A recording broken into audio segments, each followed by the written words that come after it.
Perfect. Hi, everyone. Welcome to our next installment of our Naspa Virtual Unconference for Emerging Professionals. I'm excited to have the Center for First Generation Student Success joining us today to talk a little bit more about their work. Welcome all. Thanks, Deana.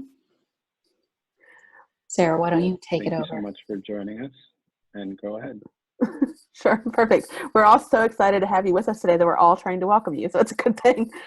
So good afternoon, good morning, everyone. I hope this finds you all well and staying safe and healthy in these really unprecedented, the word of the year, unprecedented times.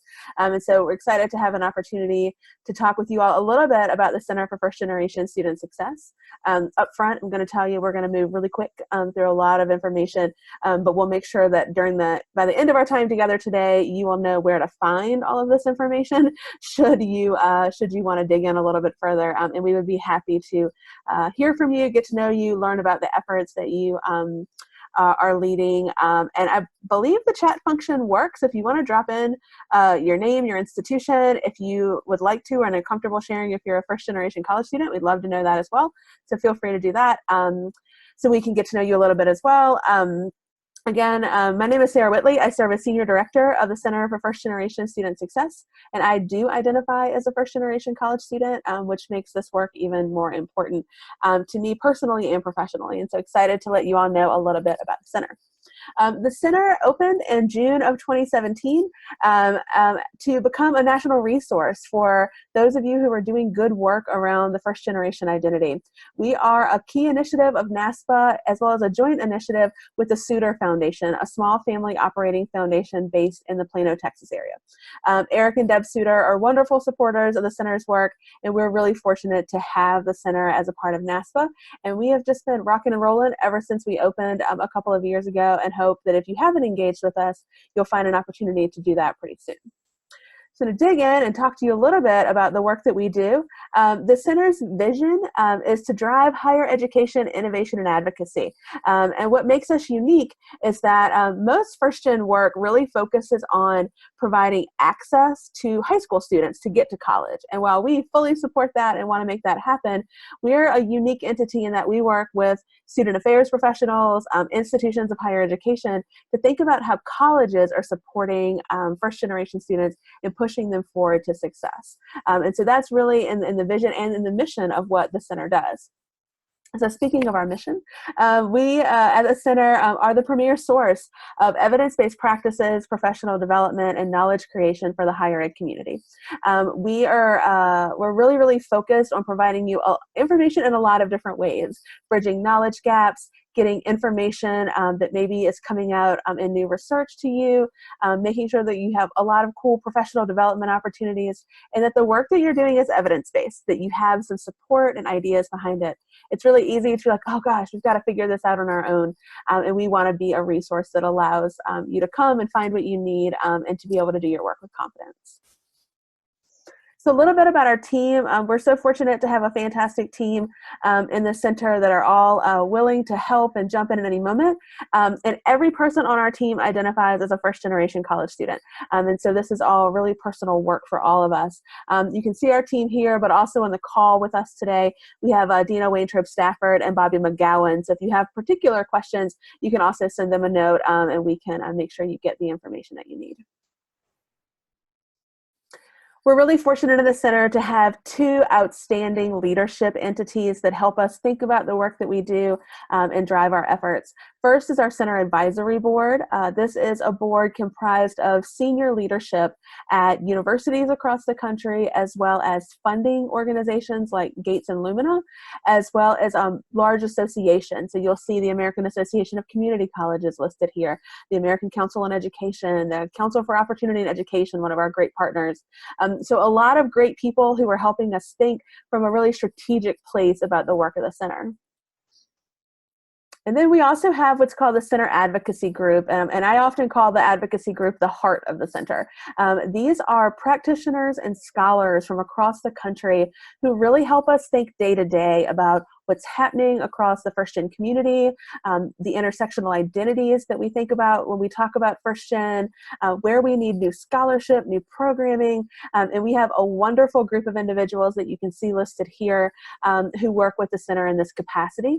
And you'll also note that they're from a multitude of institutional types across the country. We've been really intentional with that selection to make sure that we're getting a good pulse regularly on the work of the center and the work of first gen across the country. So the center functions around 4 strategic priority areas. And this is normally when I would dig in with you to a lot of information about our 4 strategic priorities. But today I'm going to leave you with this beautiful graphic.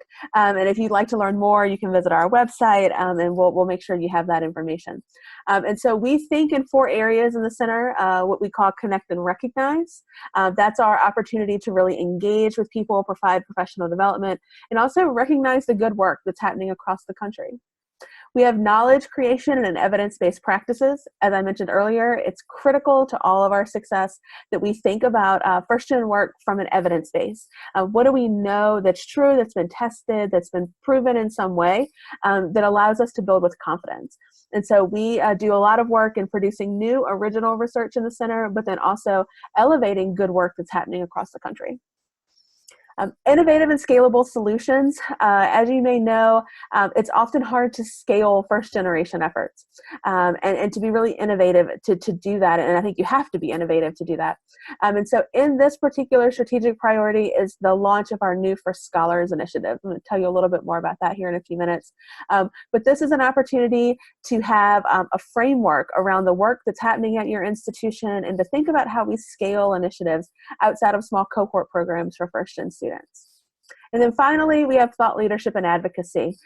While we're working directly with institutions across the country, it's also important that we think about our state, local, and federal legislators, that we're thinking about the information we're sharing, how we're getting the first-gen narrative out publicly. And so we do quite a bit of work in that space, as also in partnership with other associations and entities that we can help think about how do we advocate for first-generation students. So the place to go to find all kinds of good information about the center is at firstgen.naspa.org. You will find access to a multitude of resources, and we're going to dig into these a little bit as well, on any new programs, services, conferences, research, getting to know other institutions, peer institutions, engaging in new programs. And so in just a minute here, I'm going to dig in a little bit further, but if you don't already have firstgen.naspa.org bookmarked, I would encourage you to come and do so. And just about everything on the center's website is free and accessible to you, so make that a good resource for you.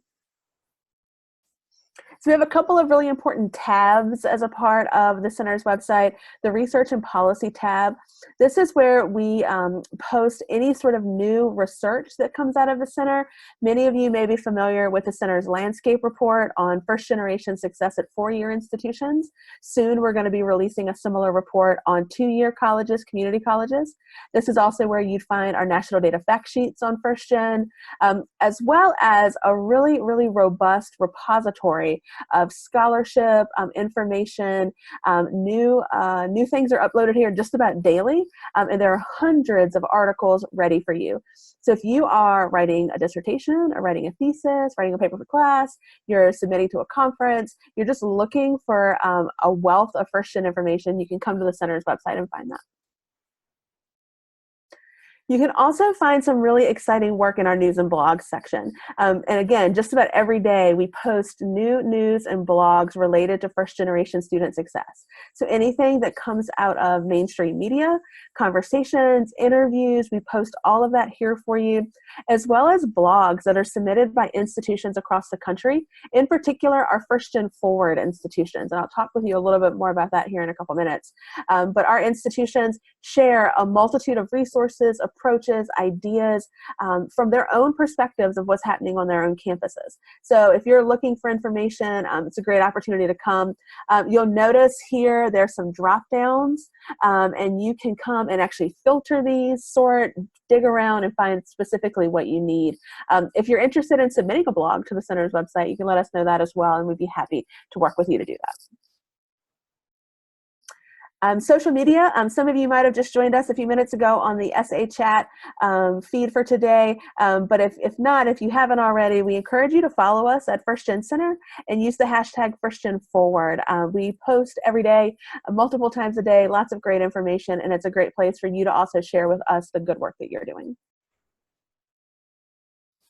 Another great way to get connected with the center's work is through our biweekly newsletter. You can follow the link here, or you can visit firstgen.naspa.org, scroll to the very bottom, put your name and information in, and we'll make sure that you get added to this fantastic resource. Every other week, on Tuesdays typically, you'll receive a newsletter with all kinds of great new tips, resources, new programs, services, articles to read, a multitude of resources there, all curated just for you. So to dig in a little bit here, you'll notice at the top of the screen here, you'll start to see some of our strategic priorities popping up. And I want us to dig in a little bit to some of our offerings. Of course, every year at the Naspa Annual Conference, which we were really sad to miss with so many of you this year, is an opportunity for us to really engage through pre-conference workshops, education sessions. We offer a highlighted list of First Gen specific engagements at the annual conference every year that you can find on our website. So we'd encourage you to do that. But then also we host the Naspa First Generation Student Success Conference as a part of the Naspa conferences on student success and higher ed. So great opportunity for you to join us each year in June to really dig into the First Gen conversation. That conference is a lot of fun. We had our first one last year and couldn't get over how much fun everyone had. And it's just a great opportunity to come and dig into one of the 4 conference tracks. I mentioned earlier First Gen Forward. First Gen Forward is our national recognition program for institutions with a demonstrated commitment to first generation student success. This is an application-based program. Each fall, we open applications. In our first cohort, we recognized 80 institutions and just recently recognized another 77 institutions.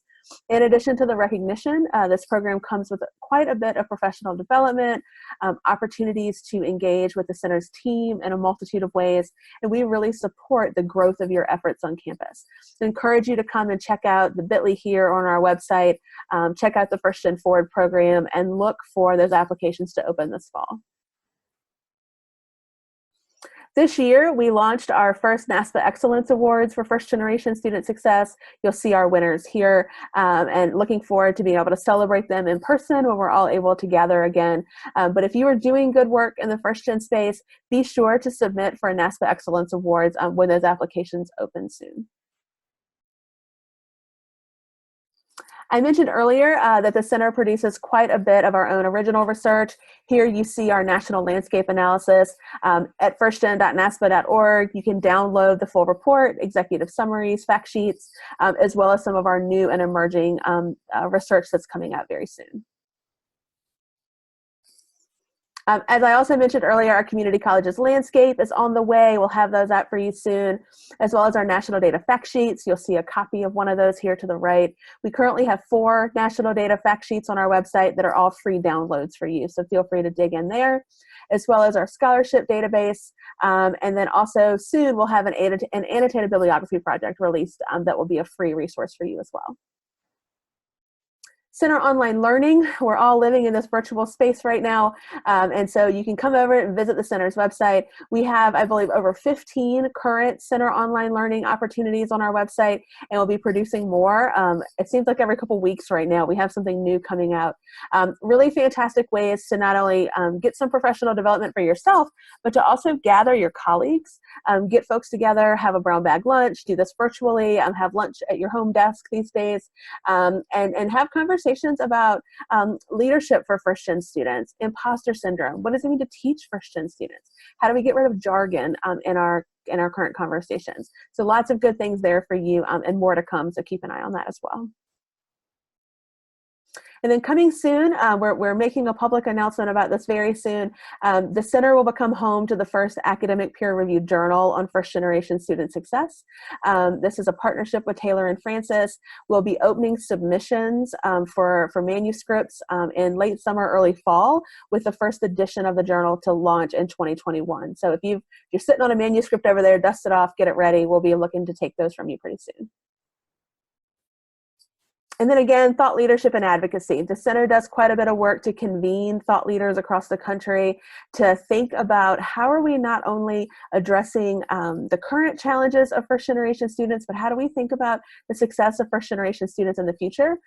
Post a COVID-19 environment with budget cuts, we try to think in a lot of really creative ways about the future of first generation student success. We're also very active in media, in mainstream media, through conference appearances, institutional visits, keynotes, a multitude of things that you can get engaged with, and we can engage with you on as well.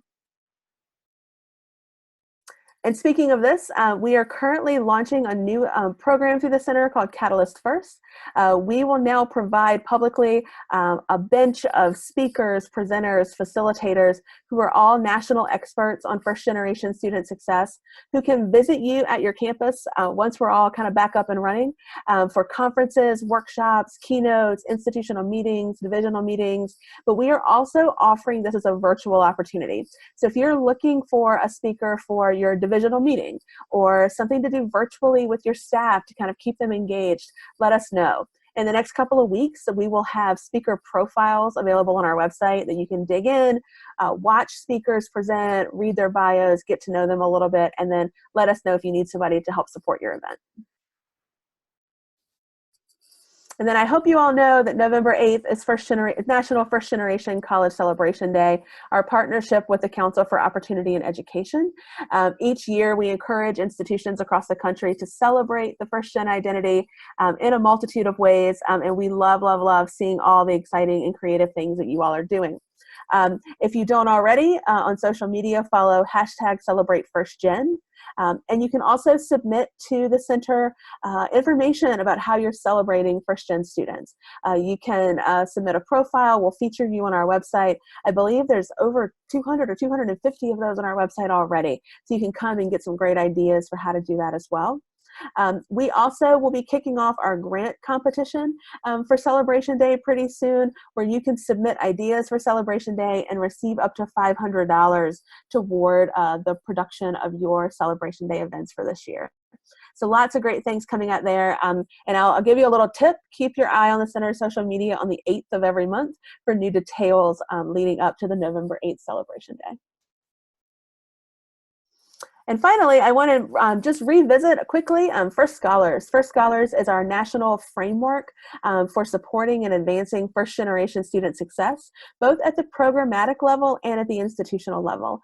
Through First Scholars, we are committed to working directly with institutions to support your efforts for building programmatic elements, for building your steering committees and working groups, but then to also help your institution think about how do you transform the way you think about first generation students? How do you look at your mission and vision statements, your strategic plans, how your faculty are teaching, to think about doing that work with first generation students in mind? We often think about it as how do you embed first gen into the fabric of your institution? This is a comprehensive experience for an institution. We invite institutions to become a part of a cohort over 2 years where we offer expert guidance, detailed resources, assessments, inventories, data tracking, all a part of the First Scholars experience. This is new for the center. We're just getting started now with our first 2 cohorts, and we hope to have more information about First Scholars for you publicly very soon. But if this sounds good to you and you're excited about it, send us an email at firstscholars@naspa.org, and we'll be happy to talk with you more about the work that we're currently developing in that space too. A little bit here about the core tenets of First Scholars, this notion of a focused commitment, as I mentioned earlier, the notion of being scalable, our work being innovative, data-driven, and then also we're building currently a return on investment model for First Scholars, where your institution will be able to actually put into quantitative data the return on investment of supporting first-generation college students. So lots more. We could talk all day about First Scholars, but lots of good things to share with you all there too. So as we wrap up our time and open this up for questions, a couple of things about engaging with the center. As I mentioned earlier, there's plenty of opportunity to blog with us. If you want to share what's happening on your campus, if you want to share your own story about what it means to be a first-gen student affairs professional, if you want to talk about what it means to be a first-gen student affairs professional who's also pursuing doctoral education, we'd love to hear lots of things from you and can give you a template that helps you get moving with that.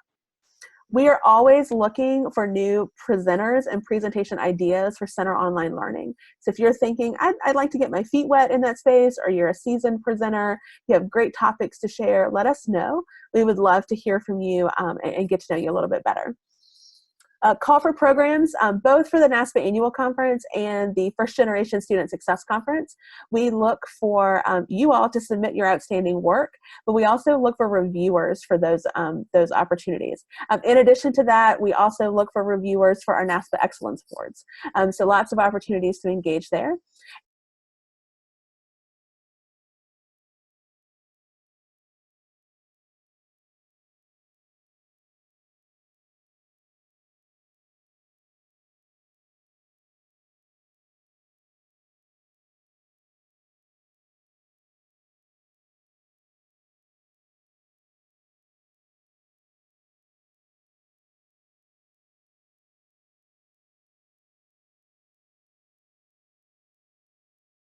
I know that was a ton of information. I think we can slide over now and open this up for questions, comments.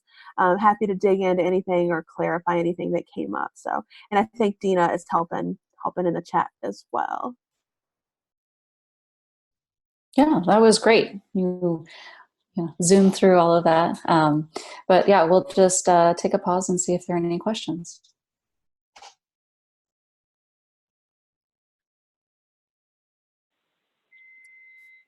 Great. And Sarah, Deana, thank you so much for the presentation. I think it was very helpful.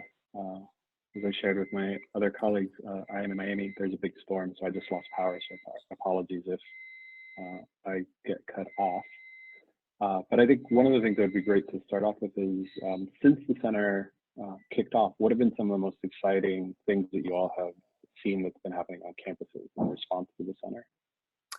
Yeah, it's a great question, Deana. Yeah, stay safe over there. Seems like the weather's a little wonky all around the country today. I think we are always excited in the center about something, new programs, new services, things that we're able to offer. I think one of the things I often say in the center is that the thing that we're never without in the center is demand. People have just been coming out of the woodwork to ask for new programs and services and resources and to volunteer. And so I think we have seen such incredible excitement to see the growth in things like First Generation Celebration Day. Deana does a wonderful job of tracking impressions of hashtags. And I think last year we had something like 465,000 impressions of the hashtag Celebrate First Gen on Twitter during the first week of November. Like, it was just this amazing amount of engagement. One thing that I love is that we're seeing more dedicated resources specific to First Gen. So the growth of First Gen offices, First Gen centers, or people getting positions in larger resource centers. I see Matt Daly over there in the corner. And so Matt works in an office where First Gen resources have been targeted, which is awesome. And seeing people get new titles with that included and just seeing that real intentionality. I also think probably one of the best things was just the community at the First Gen conference last year, just to see how excited people were to share amazing things. I feel like I have a pulse on this work all day, every day. And every day I'm surprised by something new. I talked to a school last week who said, we're going to launch a First Generation student specific move-in day for our campus. And that was the first one of its type I had heard of. And I was like, oh my gosh, something new. That's awesome. So lots of good things happening across the country. But I think we're just excited all the time about good things. So Deana, any thoughts from you on that? I know you're in the middle of this and thinking about First Gen Forward all the time too. Yeah, one thing I'll expound on with the First Generation College Celebration, while it's celebrated on November 8th, we continue to see increased awareness and celebration throughout the academic year, which is the hope, and it's the direction we hope institutions are going, and they are. And beyond that, we're starting to see lots of involvement from across the K-12 experience, and so how that transition is being made and how there are celebrations to promote the transition across those academic experiences. And beyond there, we're starting to see nonprofit and other corporations get involved in Celebration Day. And so just just really wonderful to see the increased support, as well as the first gen identity continuing to be one where there's awareness raised across all of these experiences, because it's one that remains with us. Specific to our first gen forward institutions, the increased visibility, not only from the recognition program, but from elevating the work that they're doing. So through the blog publishings that they've been able to produce, and then the center's been able to highlight across Twitter, Facebook, and LinkedIn, has only led to more resource sharing and community building. And it's been a really excellent demonstration of how to support one another's work, how to identify peer institutions. And so we're really pleased with how that work continues to be elevated through the recognition program. Thanks, Deana, for chiming in there. Put you on the spot for a second. Other questions, thoughts, concerns from anyone that we're happy to address? Sarah, since we are, in this virtual space, and there's going to be an increased demand on professional development through these virtual channels, I wonder if you might share just topically some areas that we've identified as potential future resources for professional development, so that folks can kind of get a sense for what to expect, as well as begin to think about where the gaps in knowledge continue to be. Yeah, no, sure. Happy to do that. You're the expert in that space, but I'm happy to talk about it. So I appreciate that. I think we're thinking about, of course, in the moment, what does the COVID-19 pandemic look like for first-gen students? And thinking about things like, how do we encourage first-gen students to return to school in the fall, or whatever the next quarter is and the next semester is at your institution, when maybe they've returned home and picked up employment? They're a little nervous about giving up to go back to school, or maybe family situations aren't allowing for a return. We know that many people have lost their jobs during this time, and they may feel a need to stay at home and to do that. And how do we bridge some gaps there? That's on our mind. We're also thinking about things like preparing for employment, preparing for post-completion career preparation. We know that students across the country are in a situation where they were in the middle of a practicum or an internship or clinicals, and maybe that's stopped. And what does that look like to get some of that additional information moving forward? So we're thinking about those kinds of things. We're thinking about things like connecting through mentorship. How do you create mentor relationships both in person? We know that mentoring is highly effective for first-gen students, but then also how do you do that in a virtual space and to stay active in those kinds of areas? We're thinking about specific groups of students. So graduate students, how do you transition to graduate education, but how are first-generation graduate students navigating this experience and the multitudes of things that go on in that space? We're also going to start digging back into some of our more traditional topics. What does it mean for first-generation students to study abroad? What are those kinds of programs, some high-impact practices? What does that look like for first-gen students? And I think that's something down the road as maybe we get whatever normal means these days, and we get a little bit more back toward normal, what some of those opportunities will look like for students down the road. So lots of good ideas there. We're also going to be doing some work looking at fundraising and development, and how do you create connections with development officers for your first generation efforts. I fundamentally believe that every first-gen program should have a development officer on their team in some way, partnership, to make sure that that's a part of the conversation. So lots of things coming out of the center very soon. We're excited to do that. Plus, the release of the community colleges landscape means we will be doing some online learning around community colleges as well. Great question, Deana. Thanks for that. Awesome. Well, thank you both so much for your time. We greatly appreciate having you with us. I hope you enjoy the rest of your day. So, thanks, everyone.